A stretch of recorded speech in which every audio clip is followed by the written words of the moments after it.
자, 우리가 인생을 살다 보면 크고 적은 도전과 어려움에 직면하게 될 때가 많이 있습니다. 우리가 개인적인 여러 가지 목표가 있죠. 사회적이고 혹은 직업적인 어떤 성공을 위해서 우리가 열심히 살고 노력을 하지만, 그러나 아무리 노력해도 안 되는 일들을 만나기도 한다는 것입니다. 인생을 살면서 내가 계획하고 준비한 대로 모든 것이 척척 이루어지면 얼마나 좋겠습니까? 물론 우리가 성취를 경험하기도 하지만 아무리 노력을 하고 준비를 해도 때로는 예상치 못하는 그런 상황들을 만나면서 좌절과 실망을 느끼게 될 때도 많이 있습니다. 우리가 직업과 관련해서 얼마나 경쟁이 치열한 사회를 살아가고 있습니까? 직장에서 어떤 성취를 위해서 경쟁하고 승진에 대한 압박, 일에 대한 스트레스, 그리고 실직에 대한 위험 등을 감수하면서 살아가고 있습니다. 사업하는 분들도 이 경쟁이 치열한 시장에서 살아남기 위해서 열심히 뛰지만 모두가 쉽지가 않아요. 점점 어려워지는 것 같아요. 요즘 사업이 잘 된다고 싱글벙글 웃고 다니는 분들 보기 어려워요. 갈수록 목사님 매년 해가 바뀔수록 힘들어집니다. 어렵습니다. 이런 분들이 대부분인 것을 볼 수가 있어요. 가정에서도 내가 책임지고 또 신경 써야 될 일들이 한두 가지가 아니에요. 경제적으로 우리가 또 잘 책임을 져야 됩니다. 배우자의 관계, 자녀들의 학업과 진로, 또 부모님 모시는 문제, 또 각자가 또 겪는 여러 가지 어려움들이 우리 인생을 더욱더 복잡하게 만들고 살다 보면 여러 가지 한계와 때로는 절망감에 빠지게 될 때도 있다는 거예요. 그래서 늘 느끼는 것은 인간이 때로는 강한 존재인 것 같지만 실제로 인간처럼 또 약한 것은 없다, 이런 생각을 해봅니다. 그렇게 아무 무서울 것 없는 사람처럼 큰 소리 탕탕 치다가도 바퀴벌레 한 마리에 놀래 자빠지는 게 인간이다. 뿐만 아니라 우리는 여러분 정신적으로도 많은 스트레스와 불안에 시달리고 있습니다. 현대사회에서 정신건강 문제는 점점 심각해지는 것을 볼 수가 있는데, 과거에 드물었던 치매와 같은 질병이 요즘은 얼마나 흔해졌는지 여러분 생각해 보시기를 바랍니다. 주일마다 제가 옆 사람하고 인사하라고 그랬잖아요. 지난주 봤던 사람이 생각이 안 난다, 그럼 치매가 온 거예요. 그러니까 자세히 보고 인사하시기를 바라고요. 인사했는데 안 했는다고 생각을 하고, 안 했는데 한 줄도 모르고 또 그럴 수도 있기 때문에 여러분, 이것이 우리에게 이렇게 가깝게 찾아왔다는 거죠. 그래서 이런 정신적인 어려움들이 우리의 삶을 더 고통스럽게 만든다는 거예요. 그래서 성경을 보면 우리 인간은 이미 영적으로 타락한 존재라고 말을 합니다. 그래서 죄로부터 자유롭지 못하고 여러 가지 시험과 유혹에 빠져 살아가요.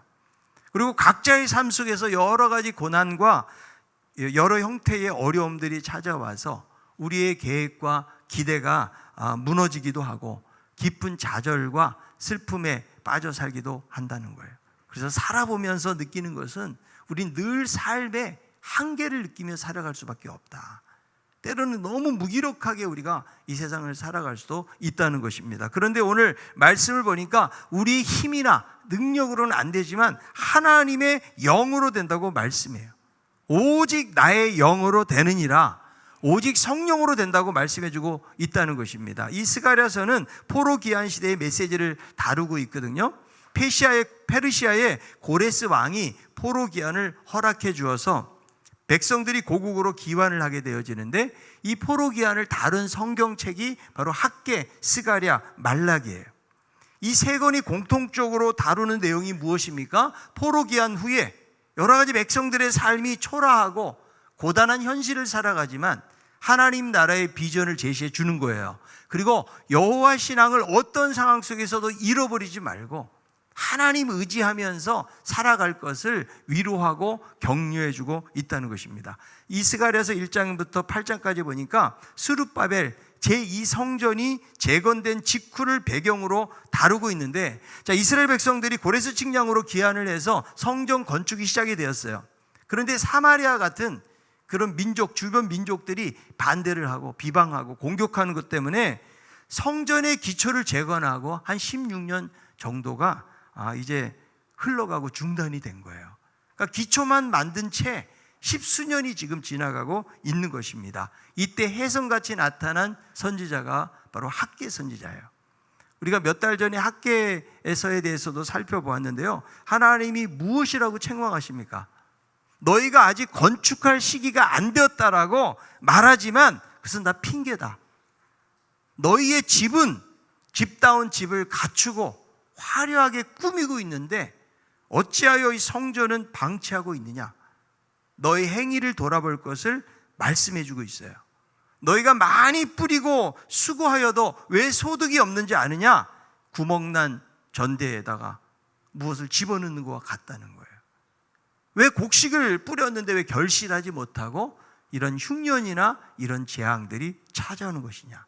이것은 바로 하나님이 성전을 짓도록 하기 위해서 하나님께서 그 백성들의 삶 속에 이런 어려움과 시련을 주었다라고 이야기해 주고 있는 것이죠. 그래서 이스라엘 백성들을 향해서 이전 영광보다 낮은 영광이 크리라는 비전을 말씀하시면서 성전 건축을 다시 재개하도록 도전하고 권면하고 있는 거예요. 그래서 학개 선지자가요 6월 달부터 한 9월 달까지 한 4개월 정도 이제 하나님의 메시지를 전하는 거예요.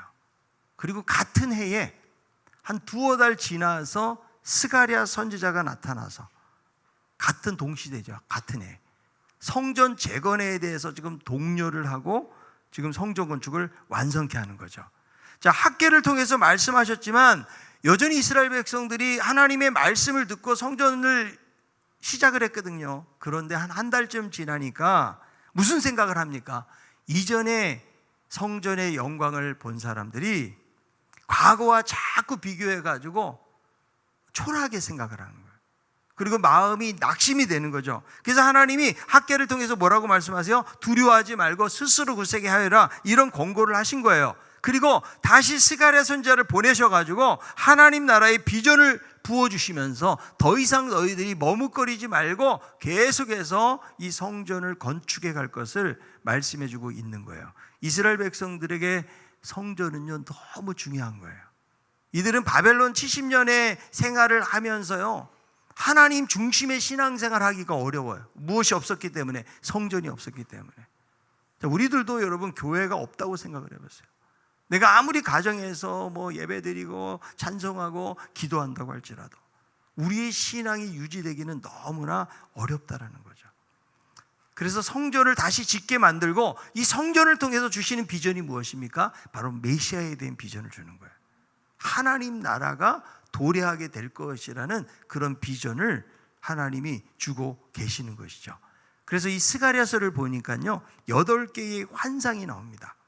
이 스가랴는 학개처럼 직접적으로 성전을 지으라고 촉구하지는 않지만 이 하나님으로부터 받은 환상과 말씀을 통해 가지고 하나님이 대적들을 심판하시고 성전을 재건케 하신다.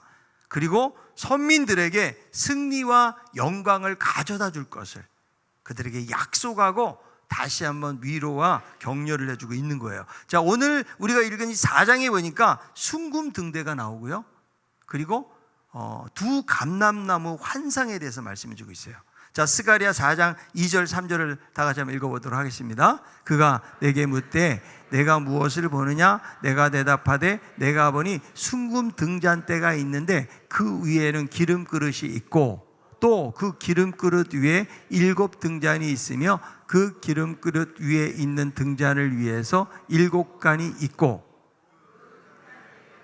두 감람나무가 있는데 하나는 그 기름 그릇 오른쪽에 있고 하나는 그 왼쪽에 있나이다 하고, 자, 스가랴가 환상 중에서 순금으로 된 등잔대를 보는데 등잔대 위에 그릇이 있고 그 그릇 위에 7잔이 있는 거예요.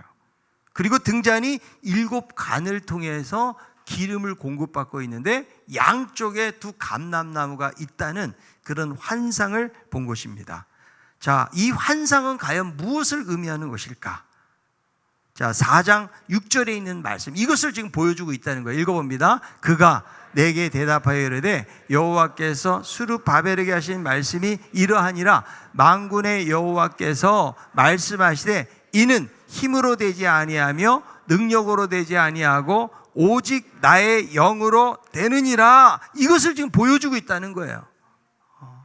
여기서 스룹바벨에 대해서 우리가 알 필요가 있는데요. 이 스룹바벨은 바벨론 2차 침공 때 바벨론 포로로 잡혀간 유다 왕 여호야긴의 손자예요. 그러니까 이 사람은 유다의 정통성을 계승하는 왕손이죠. 근데 포로지에서 태어나기는 했지만 이스라엘 백성들이 기환할 때 1차 기환의 지도자로 유다 총독으로 임명이 되어서 온 사람이 스룹바벨이에요. 그래서 이 스룹바벨에게 말씀하시는 거예요. 이는 힘으로 되지 않고 능력으로 되지 않지만 오직 나의 영으로 된다. 무엇이 그렇다는 거예요? 성전을 재건하는 일이 그렇다는 거예요. 당시에 성전을 재건하는데 어려움을 겪고 있는 그 백성들을 향해서 이것은 너희들의 힘으로 되는 것이 아니고 하나님의 힘과 하나님의 능력, 하나님의 영으로 된다고 말씀해 주고 있다는 거예요. 자, 이스라엘 백성들이 70년 동안 바벨론 포로 생활하다가 그들 가운데는 죽은 사람도 많이 있겠죠. 그런데 그들이 다시 돌아와가지고 성전을 재건한다는 건 쉬운 일이 아니에요. 이미 세대가 바뀌면서 여호와 신앙이 많이 흐려졌다는 거죠. 성전에서 함께 생활했던 사람과 그렇지 않은 사람들. 자, 우리들도 내가 뜨겁게 기도하고 내가 믿음 생활 열심히 하던 사람이 우리 자녀들에게 이어질 때 그 자녀들이 우리와 같은 뜨거운 믿음을 가지고 있는 경우가 그렇게 많지가 않아요. 사실은 시대가 흘러갈수록요 열정도 사라지고 신앙이 약화되기가 쉬운 거죠. 자, 그런 상황에서 이들이 돌아와가지고 성전을 재건한다는 것은 불가능한 일이에요. 그래서 기초를 만들었지만 16년 동안에 방치가 되죠. 그만큼 쉬운 일이 아니다라는 거예요. 그리고 이 돌아온 사람들이 신앙으로 결단하고 돌아왔는데 1차 포로기한 때 돌아온 사람들이 한 5만여 명밖에 안 돼요. 그러니까 대부분의 많은 사람들은 돌아오지 않은 거예요. 왜냐하면 바벨론에 잡혀가서 나름대로 안정된 삶을 살고 있기 때문에 그 중에 한 5만여 명의 사람들이 폐허가 된 자기 고국으로 돌아가서 새롭게 뭔가를 세우고자 하기 위해서 결단하고 온 사람들은 그렇게 많지 않다는 거예요. 자, 이런 상황에서 성전을 건축한다는 것이 얼마나 어려운 일인가. 여러분, 요즘도 교회에서 예배당 건축한다고 그러면 성도들이 많이 떠나요. 왜냐하면 부담 갖기가 싫으니까. 여러분, 교회들이 얼마나 질비하게 많이 있습니까? 좀 더 좋은 환경에 가서 편하게 신앙생활을 하려고 하지, 우리의 여러분 과거 세대, 우리의 부모 세대는요 예배당 건축하면은 정말 목숨을 걸었어요. 그래서 막 헌신하고 자기 집을 그렇게 헌금하기도 하면서 막 그렇게 해서 예배당 건축을 했는데, 지금 세태는 점점 여러분 편해져 가고 있다라는 거죠. 그리고 이제 새로운 가족으로 교회마다 가보세요. 얼마나 교회가 환영을 하는지 몰라요. 근데 교회를 찾는 사람들의 마음속에는 딱 이런 마음이 있어요. 나 절대 건들지 마. 나에게 약간이라도 불편함을 주거나 부담을 주거나 혹시 내 이름을 알아보거나 그러면요 더 이상 그 교회 가려고 하지 않는 모습을 보게 되는데요. 물론 우리가 교회를 이사를 하거나 어떤 사정에 의해서 교회를 찾으려면 다녀봐야 합니다. 그리고 정말 좋은 교회, 건강한 교회를 찾는다는 건 저는 너무 중요하다고 생각이 들어요. 그런데 그렇게 다니다 보니까 거기를 누리는 거예요. 등록을 안 하고 그냥 이 교회 저 교회 다니다 보니까, 그러니까 여러분 신앙이 건강하게 성장하기가 상당히 어려운 상황이 되어버린 것을 볼 수가 있는데요. 우리가 예수님 믿으면서 아무런 책임이나 부담이 없잖아요. 그러면 신앙의 본질을 깨닫기가 어려워요. 그렇잖아요. 여러분, 집도 내 집이 있어야 들어가서 편히 쉬죠. 교회도 여러분 내가 다니는 교회가 있어야 그래도 예배도 드리고 여기서 하나님 찬양하고 교제도 하고 이렇게 되죠. 근데 은밀하게 그냥 여기만 참여하고 그냥 빠져나가고 이렇게 살면은요, 그러면 정말 중요한 것들을 놓치기가 쉽다라는 거죠. 요즘은 교회 생활을 다 편하게 하려고 합니다. 누가 여러분 개척교회 갑니까? 그러다 보니까 교회들조차도 신앙의 본질보다는 소비자의 요구에 점점 맞춰가기가 쉽다는 거죠. 더 이상 교회도 예배와 성경 공부, 말씀을 통해서 영적으로 성장하고 부흥하는 것이 아니고 교인들에게 다양한 서비스 프로그램, 이런 혜택들을 제공함으로 사람들을 끄는 곳으로 변화가 되어져 가고 있다는 거죠. 여러분, 아무리 많은 사람들이 모여 있어도요, 정말 신앙의 본질을 깨닫지 못하면 소용이 없는 거예요. 예수님 당시에도 예수님이 어때요? 오병이어의 기적을 막 일으키셨잖아요. 수많은 사람들이 예수님을 따라갔어요. 근데 예수님께서 요한복음 6장에 보니까 설교를 하시는데 얼마나 설교가 어려운지 사람들이 다 집으로 돌아갑니다. 다시는 예수님하고 함께하지 않아요. 그 수많은 사람들이 집으로 돌아갈 때 예수님은 한 사람도 잡지를 않아요. 야, 계속해서 말씀 좀 들어봐. 내 말씀이 얼마나 좋은지 몰라. 이렇게 절대 안 잡아요. 그리고 남아있는 제자들에게 묻습니다. 너희도 가려느냐? 그때 베드로가 말해요. 영생의 말씀이 주께 있으면 제가 어디로 가겠습니까? 그리고 소수의 제자들만 예수님을 따르는 모습을 보게 되거든요. 많은 사람들이 예수님을 따르지만 자기의 필요와 만족을 위해서 따라가기가 쉬워요. 자기가 선택하고 판단하고 그리고 나에게 얼마나 유익이 되는지만을 생각하면서 신앙생활을 하다 보니까 정말 성경에서 말하는 신앙의 본질들을 잃어버리고 그렇게 나아가기가 쉽다는 거예요. 교회가 예배당을 건축하고 교회에서 책임져야 될 일들이 많아질 때에 우리의 태도가 더 하나님의 교회를 사랑하고 하나님의 나라를 위해서 헌신하고 믿음으로 살아야 되는데 그렇지 못한 우리들의 모습을 발견할 수가 있는 것입니다. 지금 이스라엘 백성들이 포로로 돌아와서 개인적으로 정착하는 게 얼마나 힘들겠어요. 이들은 지금 제로 상태에서 시작을 하는 거예요. 근데 성전을 짓는데 대적들이 또 가만히 있는 것이 아닙니다. 온갖 비방과 공격 속에서 성전 건축을 방해하고 있기 때문에 성전을 지으면서도 얼마나 낙심이 되고 힘이 빠지겠어요. 이럴 때 하나님이 스가랴를 통해서 무엇을 말씀하시는가? 이건 힘으로 되는 것이 아니고 능력으로 되는 것이 아니고 오직 나의 영으로 되느니라. 하나님의 성령으로 되게 하신다고 말씀하는 거예요. 그래서 여러분 말씀 속에서도 어때요? 7등잔이 있는데 그 7등잔을 있는 그 관이 어디에 연결되어 있는가 하면 2개의 감람나무에 연결이 되어져 있는 거예요. 감람나무가 기름을 제공해 주는 거죠.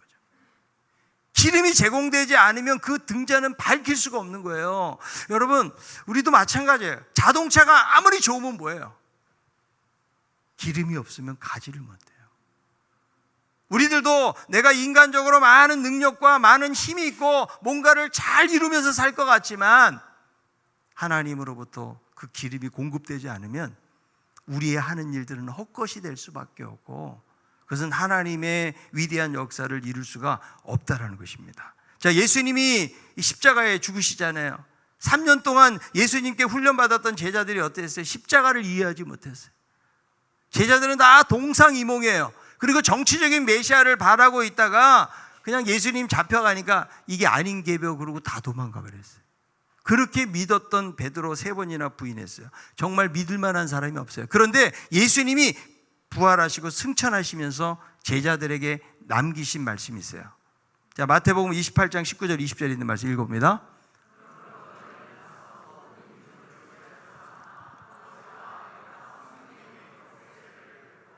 내가 너희에게 분부한 모든 것을 가르쳐 지키게 하라.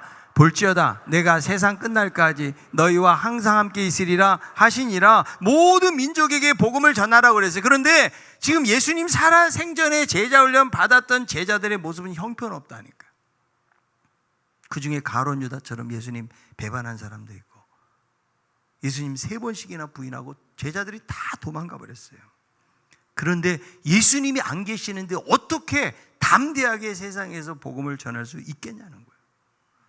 아니, 예수님 옆에 하나도 계시면 코칭이라도 받고, 그리고 예수님 계실 때 어때요? 제자들이 나가서 귀신도 쫓아내고 권능도 행하고 막 이런 일들도 일어났거든요. 그런데 이제 예수님이 승천하시고 예수님이 안 계셔요. 제자들도 정말 무능한데 어떻게 세상을 바꿀 수가 있을까? 하나님께서는 오순절에 성령을 보내시는 거예요. 그리고 성령을 받게 하시니까 제자들이 완전히 바뀌어요. 자, 옆에 있는 분에게 성령을 받으면 사람이 바뀝니다.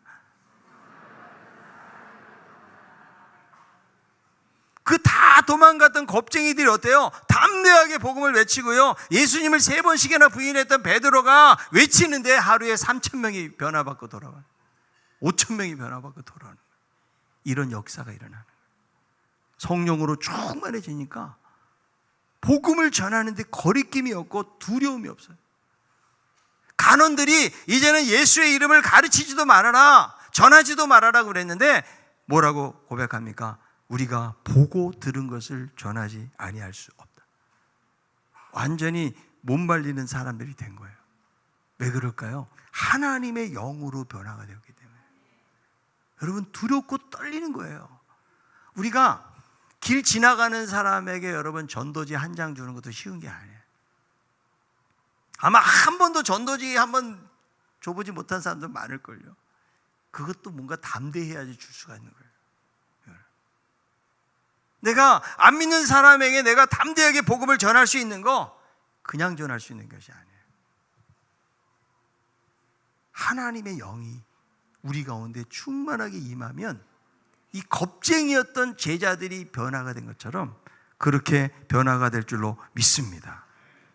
그래서 복음을 전하고 하나님의 여러 가지 일들을 감당하는 데는요, 인간적인 노력이나 힘으로 하는 것이 아니고 바로 하나님의 영으로 해야 된다는 사실을 우리에게 보여주고 있는 거예요. 자, 베드로전서 4장 11절에 말씀에 만일 누가 말하려면 하나님의 말씀을 하는 것 같이 하고 누가 봉사하려면 하나님이 공급하시는 힘으로 하는 것 같이 하라. 이는 범사의 예수 그리스도로 말미암아 하나님이 영광을 받으시게 하려 함이니 그에게 영광과 권능이 세세 무궁하도록 있느니라. 아멘. 누가 말하려면 하나님 말씀하는 것처럼 하고 누가 봉사하려면 하나님이 공급해 주시는 힘으로 하는 것처럼 하라. 이것이 하나님의 성령, 하나님의 영으로 충만할 때 이런 일이 가능하다라는 것이죠. 여러분, 교회에서 맡겨진 일들을 세상적으로 생각해 보면 되게 시시할 수도 있다는 거예요. 여러분의 직장이나 사업장에서 하는 그런 일들이 훨씬 더 복잡하고 어려워요. 자, 스룹바벨을 통해서 이루어지는 이 성전도요, 솔로몬 성전에 비교하면 너무 초라해요. 거기다가 그 당시 이방의 왕들이 짓는 그런 신전들에 비하면요 너무나 초라한 것이에요. 그러나 이 일은 하나님의 일이고 하나님의 힘과 하나님의 능력과 하나님의 성령으로 된다고 말씀해 주고 있다라는 거예요. 여러분, 내가 교회에서도 직분을 받고 하나님 나라의 일들을 감당하잖아요. 내 힘으로 안 되는 거예요. 어쩌면 내 지식으로, 내 힘으로, 내 능력으로 그렇게 할 수 있다는 거예요. 자, 우리 교회 교사만 해도 100명이 넘잖아요. 교사 한 10년 정도 하잖아요. 그럼 공과체가 한 번만 딱 봐도 쫙 들어와요. 10년 정도 하면. 그러면 대충 읽어도 할 수가 있다고. 근데 여러분, 자기의 지식으로 하는 게 아니에요. 내가 말씀을 전할 때에, 내가 공과 공부 이거를 전할 때에 정말 성령님께서 우리 어린이들의, 우리 학생들의 마음을 변화시켜 주세요. 이렇게 성령님을 의지해야 돼요.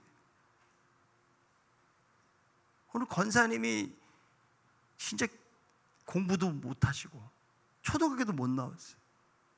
키도 조그맣고 얼굴도 못생기고 진짜. 그런데 중등부라는데 수십 명으로 부흥을 시키는데 그 비결이 뭘까요?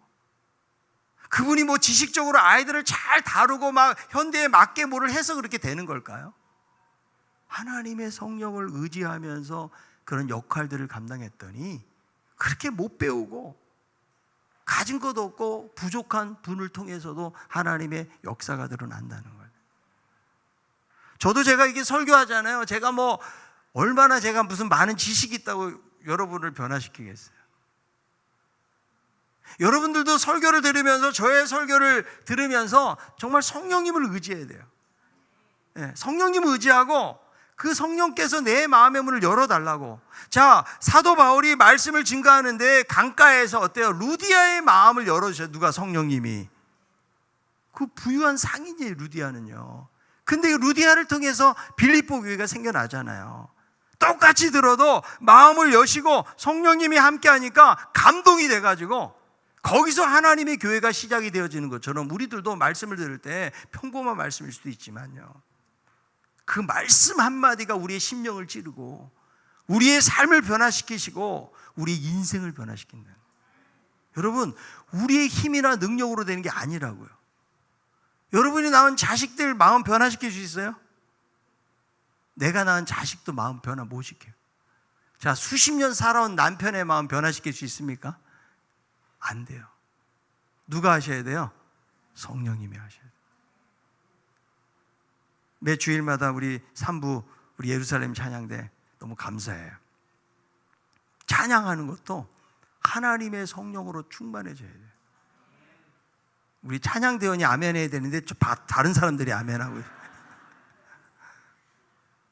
우리가 무슨 기교를 가지고 뭐 잘하는 것도 중요하겠죠. 그러나 그것으로 감동이 되는 게 아니라고요. 하나님의 영으로. 에베소 5장을 보세요. 성령으로 충만해지니까 시와 찬미와 신령한 노래가 나오는 거예요. 서로 순종하는 삶이 되어지고 서로가 용납하는 삶이 되고 변화가 생기는 거예요. 우리가 교회에서 하는 여러 가지 역할들, 여러분 주방에서 일하는 분들 성령 충만해야 돼요. 하나님의 영으로 인도해 주세요. 아, 내가 평상시 기술이 있어가지고 반찬 잘 만들 수 있어요.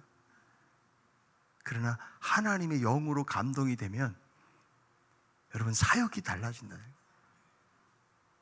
차량을 바깥에서 하시는 분들 성령 충만하셔야 돼요.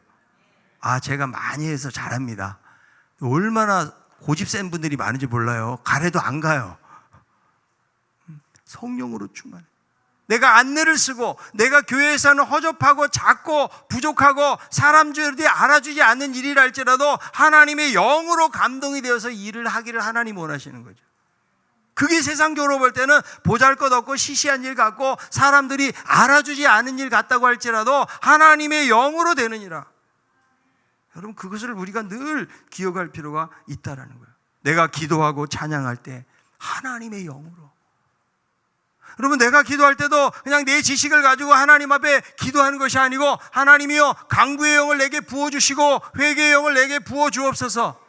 우리는 무엇을 기도해야 될지 알 바를 알지 못하지만 성령께서 말할 수 없는 탄식으로 우리와 함께 하시고 도와주신다고 그랬잖아요. 기도하는 거나 찬송하는 거나 내가 회사에서 직장생활하는 것이나 내가 사회생활을 하면서 많은 사람들을 만나는 모든 것들이 누가? 하나님의 성령이 우리와 함께 하셔야 되기 때문에 우리 날마다 성령을 기도해야 돼요. 삼손의 힘은요 머리카락이 아니잖아요. 하나님의 영이 임했기 때문에 그런 거죠. 그러니까 아무리 인간적인 힘과 능력이 있어도 하나님의 영이 없이는 안 된다는 사실을 기억을 해야 돼요. 우리가 여러분 직분을 가지고 하나님 나라의 여러 가지 일들을 감당할 때에 기도해야 될 이유가 무엇입니까? 하나님의 영이 필요하기 때문에. 하나님이여 기름 부어 주옵소서. 내가 여러분 사람들을 계약하기 위해서 어떤 사람을 만날 때도 그 사람의 마음을 여시는 분은 하나님이에요. 내가 전도지 한 장을 주고 복음을 전할 때도 그 사람의 마음을 문을 여는 분은 누구라고요? 성령님이 여시는 거예요. 그것을 기도해야 돼. 내가 아무리 말을 잘하고 논리적으로 청산유수같이 말을 잘한다고 해서 사람이 변화되는 것이 아니에요. 하나님의 성령이 나를 붙드시고 인도해 주셔야 되는 거예요. 기도의 사람 E.M. 바운즈가 한 말이 있어요. 모든 노력은 나에게 달려있고 모든 능력은 하나님께 있다.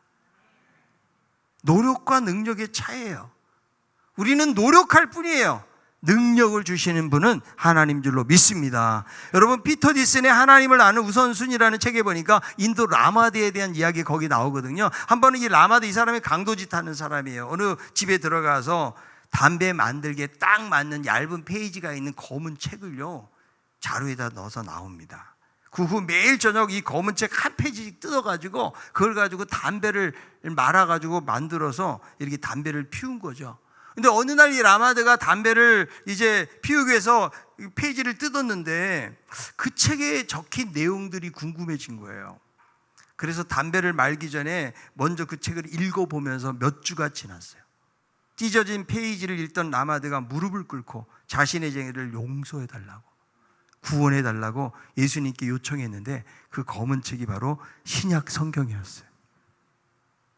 제가 신대원 때 배웠던 어느 목사님, 그분은 절에서 수십 년 동안 주지 생활하고 불교대학에서 가르쳤던 분이에요. 이분이 어떻게 예수 믿게 되었는가? 절에서 성경 읽다가 성령이 역사한 거예요. 그래서 이 라마드도 여기에 변화가 되어 경찰서가 자수합니다. 그리고는 감옥에 들어가서 거기서 간수들하고 죄수들에게 복음을 전하는 전도자의 삶을 살게 되었다는 거예요. 여러분, 이것이 성령의 역사예요. 그러니까 사람을 변화시키는 것은 세상의 도덕이나 세상의 윤리가 아니에요. 내가 말 잘한다고 사람 변화되는 게 아니라고요. 복음으로 하나님의 강력한 말씀이 역사할 때 변화가 되는 거예요. 우리들도 어떻게 변화가 될까요? 하나님의 성령이 역사를 해야 돼요. 여러분, 살면서 우리가 얼마나 내가 변하지 않는 나의 모습을 봅니까? 하나님, 내가 여기서 벗어나기를 원합니다. 아무리 기도해도 잘 안 돼요. 하나님의 성령이 내 안에 충만하게 임해야 그럴 때 변화가 생겨나는 거예요. 스룹바벨과 이스라엘 백성들에게 성전 건축 불가능한 일이에요. 그러나 하나님은 이 환상을 통해서 보여주는 거죠. 이것은 힘으로가 아니고 능력으로가 아니고 하나님의 영으로 된다라고 말씀해주고 있다라는 거예요. 그래서 하나님의 영의 인도하심을 받고 하나님의 성령으로 충만해지고 기름 부음이 있잖아요. 두려움이 사라져요. 인간적인 용기하고 다른 거예요. 하나님의 이름으로 탐대하게 나가는 거예요. 여러분, 하나님의 성령으로 탐대해진 사람은요, 얼굴 표정도 달라져요. 예? 여러분, 올림픽 선수들이 게임할 때 보면은 얼굴이 그냥 긴장한 모습이 역력하잖아요. 그게 나타난다니까. 두려움이 있거나 그럴 때는요. 하나님의 영으로 충만해지잖아요. 담대해져요. 다윗이 어떻게 골리앗을 물리칠 수가 있었을까요? 그 당시에 여러분, 이스라엘에 장수가 없었나요? 그런데 그는 가감하게 말을 하는 거죠. 너는 칼과 단창으로 내게 나오지만 나는 만군의 여호와의 이름으로 나아간다. 왜 그래요? 하나님의 영으로 충만해졌기 때문에 고백이 가능한 거죠. 스가랴 4장 7절에 있는 말씀이 있어요. 큰 산아, 내가 무엇이냐? 내가 스룹바벨 앞에서 평지가 되리라. 그가 머릿돌을 내놓을 때 무리가 외치기를 은총이 그에게 있을지어다 하리라 하셨고, 하나님의 영으로 나아가잖아요. 그러면 큰 산아 내가 무엇이냐? 이거를 뭐하고 조롱하고 있는 거예요. 큰 산은 무엇일까요? 하나님의 성전을 재건하는 데 오는 여러 가지 방해물들을 말하는 거예요. 에스라 4장 5장에 보니까요, 여러 대적들이 건축을 하지 못하도록 방해하는 장면들이 나오고 있는데요. 그런데 하나님은 큰 산과 같은 장애물들이 누구 앞에서? 스룹바벨 앞에서 평지가 되게 하리라. 그러니까 하나님 앞에서는 문제가 되지 않는다는 거예요. 2015년도 제작된 인도 영화가 있어요. 마운틴 맨이라는 실제 인물을 다룬, 실화를 다룬 영화거든요. 근데 다슈라트 만지라는 사람이 가난한 농부예요. 어느 날 아내가 이제 산에서 미끄러지는 바람에 심하게 다친 거예요. 그래서 빨리 병원을 가야 되는데 이 산이 가로막혀 있어가지고 이 산을 넘다가 결국은요, 병원에 도착하기도 전에 아내가 죽게 돼요. 그때부터 이 사람이 산에 대한 증오심을 품으면서 마을과 병원 사이를 막고 있는 이 거대한 산을 22년 동안 날마다 땅을 파가지고 평지를 만든다는 거예요. 여러분, 이 스토리가 너무 단순한 것 같아도 사람이 어떤 일을 마음 먹고 시작하잖아요. 사람이 마음만 먹어도 산도 평지를 만들 수가 있다. 여러분, 산이 평지가 안 되는 이유가 무엇일까요? 자, 옆에 있는 분에게 말하세요. 당신이 마음 먹지 않아서 그런 겁니다. 아니, 사람만 마음을 먹어도 이런 일을 할 수 있다고 그러면 하나님의 영으로 함께하면 어떤 일이 일어날까요? 겨자씨만한 믿음이 있어도 이 산이 들려 바다에 던주라면 던져질 것이라, 이렇게 말씀하고 있는 것이죠. 여러분, 모세가 어떻게 파라오 앞에 가서 이스라엘 백성들을 탈출시킬 수 있었을까요? 그는 겁이 많았어요. 80살이 됐어요. 여러분, 광야에서 양을 치던 목자의 역할을 하다가 어떻게 담대하게 나갈 수 있을까 하는 것이죠. 그런데 큰 산도 하나님 앞에서 뭐가 되리라? 평지가 돼요. 하나님께 쓰임 받으니까 평지가 되게 하시는 하나님의 역사를 보게 되는 거죠. 자, 하나님은 이스라엘 백성들이 수많은 악조건 속에서 성전 재건하도록 하시는데 중요한 것은 하나님의 일은 하나님이 이루신다. 인간의 능력과 힘이 아니다. 자, 우리들도 인생에 수많은 어려움들이 놓여져 있어요. 우리 한계를 느낄 때가 많이 있습니다. 그러나 우리가 그때도 기억해야 될 것은 무엇인가 하면 온 세상을 다스리시는 하나님이 바로 나의 하나님입니다. 큰 산도 평지로 만드시는 하나님이 나의 하나님인 것을 고백하고 우리가 담대하게 나가야 되는 거예요. 여러분, 복음을 전해서 어떻게 세상을 변화시켜요? 아니, 우리 가족도 변화 못 시키는데. 그런데 하나님의 성령으로 되느니라. 하나님의 영을 의지하고 담대하게 믿음으로 나아갈 때 하나님은 연약한 우리들을 통해서 하나님의 큰 일을 이루시게 될 줄로 믿습니다. 여러분, 큰 산이 있습니까? 그 산보다 더 큰 하나님이 우리와 함께 계심을 믿으세요. 담대하게 고백하고 하나님이 평지가 되게 하리라, 이 말씀을 기억하면서 하나님 나라에 대한 비전을 가지고 담대하게 나아가는 우리 모든 성도들이 다 될 수 있기를 바랍니다. 하나님의 성령님을 우리가 사모하고 또 생각하면서 찬양하기 원합니다.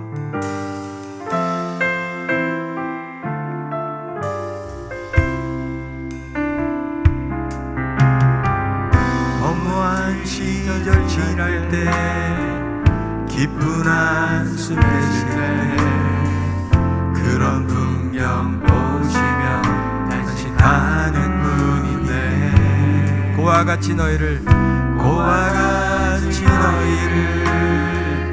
버려두지 않으리. 내가 너희와 영원히 함께하리라. 성령이 오셨네. 성령이 오셨네. 성령이 오셨네. 내 주에 보내신 성령이 오셨네. 우리 인생 가운데 진히 찾아오셔서 그 나라 꿈꾸게 하시네. 억눌린 자 갇힌 자, 억눌린 자 갇힌 자, 자유함이 없는 자, 피난처가 되시는 성령이 되시네. 주의 영이 계신 곳에 잠자유가 있다네. 진리의 영이신 성령이 오셨네. 성령이 오셨네. 성령이 오셨네. 성령이 오셨네. 내 주에 보내신 성령이 오셨네. 우리 인생 가운데 진히 찾아오셔서 그 나라 꿈꾸게 하시네. 성령이 오셨네. 성령이 오셨네. 성령이 오셨네. 내 주에 보내신 성령이 오셨네. 우리 인생 가운데 진히 찾아오셔서 그 나라 꿈꾸게 허무한 시절 지날 때, 깊은 한숨 내쉴 때, 허무한 시절 지날 때, 깊은 한숨 내쉴 때, 그런 풍경 단식하는 분이네. 고와 같이 너희를 버려두지 않으리. 버려두지 않. 내가 너희와 영원히 함께하리라. 억눌린 자 갇힌 자, 억눌린 자 갇힌 자, 자유함이 없는 자,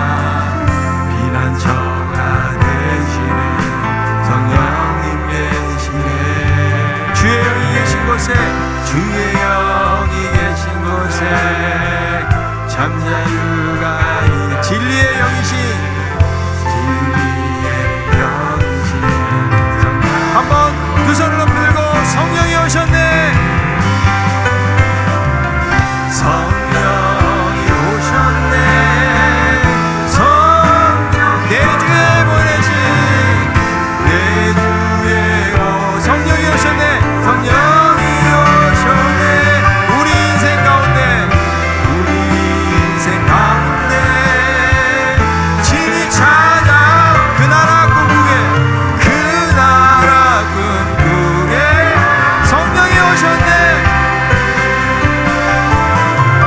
성령이 오셨네. 내 주에 보내신 내 주에 성령이 오셨네. 성령이 오셨네. 우리 인생 가운데 진이 찾아 그 나라 꿈꾸게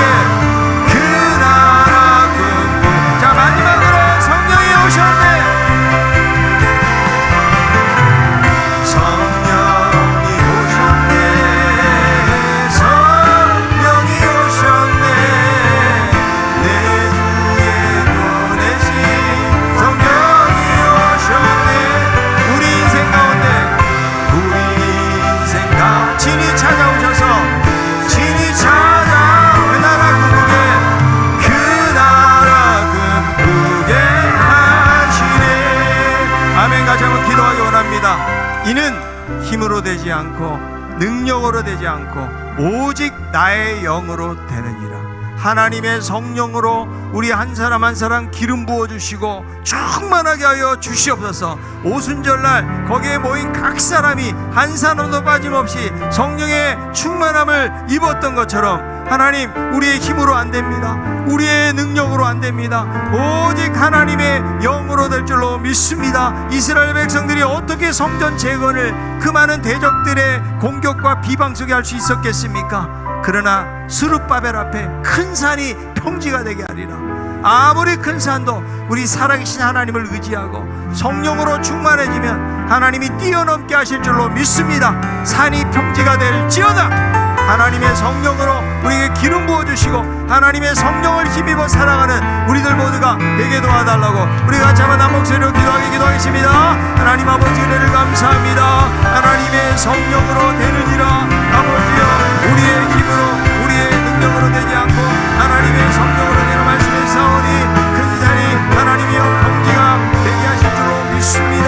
아버지, 이스라엘 백성들 하나님 보로기 안에서 광야한 땅에서 아무런 힘도 능력도 없는 그들을 향해서 스룹바벨 앞에 큰 산이 평지가 되리라 말씀하셨던 것처럼 아버지 하나님이여, 하나님의 성령으로 우리에게 기름 부어주시고 충만케 하셔서 아버지 어떤 문제 앞에서도 두려워하지 않게 하여 주옵시고 큰 산이 변하여 평지가 되게 하리라 말씀하신 대로 하나님의 성령을 날마다 경험하기를 원합니다.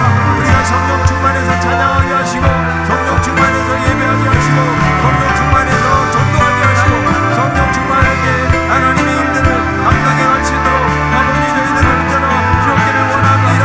아버지, 우리 인생 가운데 하나님의 성령이 우리를 붙들어 오셔서 하나님 생명력 넘치는 말씀으로 우리를 새롭게 하시고 우리를 아버지 붙드시고 인도하시기를 간절히 바라며 원합니다.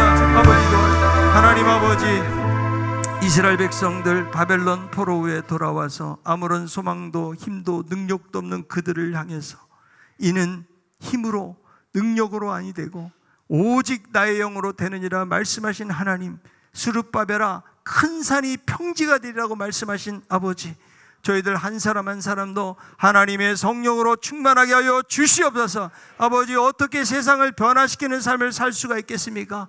복음의 능력으로 충만하게 하시고 성령으로 충만하게 하셔서 세상을 변화시키는 사람들이 되게 하여 주시옵소서. 하나님, 우리의 인생 가운데 성령님 보혜사 되신 성령께서 우리의 삶을 지켜주신다고 말씀해 주셨사오니 여러 가지 세상의 두려움과 근심 가운데 빠지지 않도록 붙잡아 주옵시고 지금도 일을 이루시고 성취하시는 하나님 바라보게 하여 주옵시고, 순간순간 성령으로 충만한 그런 삶을 살아갈 수 있도록 하나님 도와 주시옵소서. 아버지께서 우리에게 직분을 따라 맡기신 여러 가지 일들을 감당할 때에 내 지혜로 감당하지 않기를 원합니다. 하나님의 성령으로 충만하게 하셔서 성령 충만하게 예배하게 하시고, 성령 충만하게 찬양하게 하시고, 성령 충만하게 여러 가지 봉사의 사역들이 이루어질 수 있도록 도와 주시옵소서. 성령 충만하게 회사 생활도 하게 하시고, 성령 충만하게 사업도 할 수 있도록 도와 주시옵소서. 하나님, 우리의 인생을 바라보면서도 성령 충만하게 그렇게 성령님을 사모하면서 믿음으로 담대하게 나아갈 수 있도록 하나님 도와 주시옵소서. 우리 인생 가운데 찾아오셔서 하나님, 우리가 찬양했던 것처럼 하나님의 나라를 꿈꾸는 삶을 살아가는 저희들이 되게 하여 주시옵소서. 예수님의 이름으로 기도하옵나이다. 이제는 우리를 위해서 십자가에 죽으시고 부활하신 우리 주 예수 그리스도의 크신 은혜와 하나님 아버지의 놀라우신 사랑하심과 성령님의 충만 역사 기름 부음이 오늘 말씀을 듣고 큰 산도 변하여 평지가 되리라. 이는 힘으로 능력으로도 안 되고 나의 영으로 되느니라. 이 하나님의 말씀을 기억하고 날마다 성령 충만을 사모하며 성령으로 충만하게 되어서 담대하게 세상을 살아가기를 소원하는 우리 모든 성도들 머리머리 위에 이제로부터 영원토록 함께 있을지어다. 아멘.